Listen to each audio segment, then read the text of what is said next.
Салауат айтқан пенде неге бөленеді? Көптеген нығметтерге бөленеді. Ғалымдарымыз салауаттың, пайғамбарымызға айтылған салауаттың пайдасын зерттеп кеп 180 пайдаға тоқтаған. Біреулер одан асырған 180 пайда.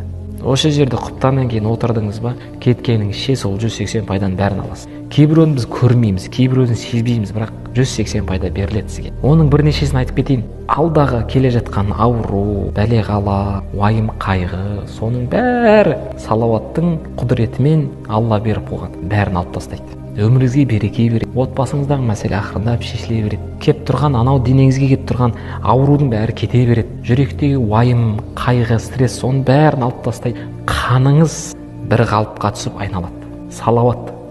Емделмейтін, емі жоқ аурулар салауатпен емделіп кетеді. Сол 180 пайданың біреуін айтайын. Періштелерін сұрайды екен. Мына отырған жамағат, мына қолдарым не істеді бұлар деп. Сонда періштелер айтады екен. Бұлар отырысты салауатпен бастап, аяқтаған кезде салауатпен аяқтады дейді. Басы зікір, аяғы зікір. Алла тағала сонда періштелерін айтады екен. Менің құлдарымның күнәләрін бәрін кешіріңдер. Неге? Себебі Алла тағала екі салауатты, басындағы, аяғындағы екі салауатты қабыл еткендей, Алла мейірімді, жомарт қой. Ортадағысын тастап қоймайды дейді, ортадағын. Оны да несе салады дейді?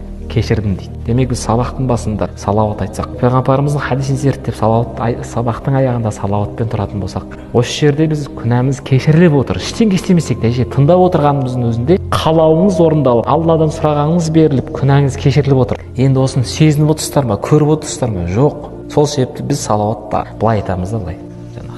Еске түскенде айтып қоямыз. Бірақ шын мәнінде осы жерде қазір сіздер мен біздердің ортамызда кім отыр? Періштелер отыр, нұрдан жаратылған. Неге оны көрмейміз, неге сезбейміз? Себебі біз алыстап кеткенбіз, Құраннан алыстап кеткенбіз, сүннеттен алыстап кеткенбіз. Көзімізге дақ толып кеткен. Перделердің бәрі жабық. Ол болатын зат. Кейбір оны қиял қылып қабыл, бұл ертегі деп қабылдайды. Субханалла. Олай емес, құрметті жамағат. Бұл хақ. Имам Сюти деген ғалымды естідіңіздер ме? Шафиғи мазһабындағы 61 жасында қайтыс болған, өмірден өткен. Сол жасқа дейін, 61 жасқа дейін 700 кітап жазып кеткен. Қалай жазған? 700 кітапты 61 жыл деп есептеп көріңіз. Енді мен өз ақылыма сап көрейін. Әр бір жылда бір кітап жаздым дегеннің өзінде 61 кітап жазамды. 700 кітап еңбек шығарма 61 жасында жазып кеткен. 61 жыл. Қалай үлгерді?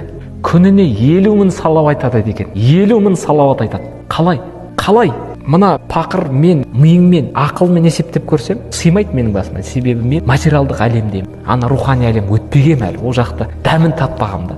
Ол жақтың кілті салауат. 50 мың салауаттың берекесін істеп қойды. Ол кісіге іліміне, уақытына, бәріне береке берді. Не істеді? 61 жылда 700 кітап жазып кетті. 50 мың салауат. Сіз айтатын шығарсыз, 50 мың салауатты мен бір жыл айтамын ғой деп. Құрметті бауырлар, видеоға лайк басып, пікір қалдырып, және достарыңызбен бөліссеңіздер, нұр үстіне нұр болар еді. Сіздер үшін 1-2 секунд, ал біз үшін үлкен мотивация. Хадисте келгендей, кімде-кім жақсылық жасауға жол көрсетсе, сол жақсылықты жасаушы адамның сауабындай сауап алады. Құдай қаласа, каналымызда көптеген пайдалы және қызықты видеолар шығатын болады. Авторлық роликтерімізбен қатар, еліміздің белді уағызшылары Ерлан Ақатаев, Жарқын Мырзатай, Абдуғаппар Сманов, Хафизулла және тағы басқа ағаларымыздың үздік уағыздары шығып тұратын болады. Бізбен бірге болыңыздар. Ассаламу алейкум ва рахматуллахи ва баракатух.